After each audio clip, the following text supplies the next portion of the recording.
gives out. My name is Brandon Kenyon. Grew up in a Christian home. Parents, pastor's wife, so I'm a PK. And I took that for granted. Growing up. Didn't realize what I knew and what I had.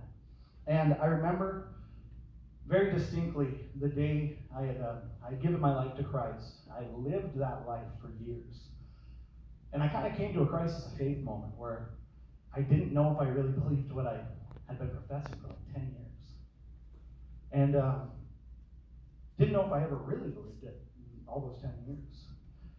And I remember calling out to God and asking God, I got desperate. God, you say you're a father. I've tried all the things the world has to offer. I got mixed up in the drug scene and all that, typical church kid, backslidden, stupid stuff. And I remember getting desperate, and I went to my pastor. I had a conversation with him about it. I'm like, I need to know God. I want this personally. I need to know him. And I'll spare you all the details, but I remember so vividly the moment that God touched me in my car on my way home from work. Absolutely not thinking about things of God. Just hung up the phone with my wife. I made a decision to call her every day. I was working on that relationship. And God just absolutely moved in that vehicle in rush hour traffic. And I had to pull off the side of the road. I'm not an emotional person.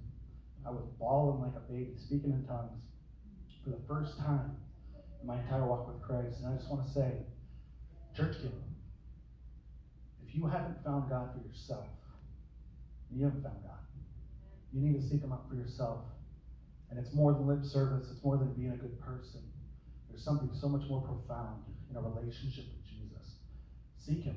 Ask him. If you're not saved tonight, there'll be an opportunity at the end of the service, at the end of our music playing, to give your life to Christ. I pray that you do.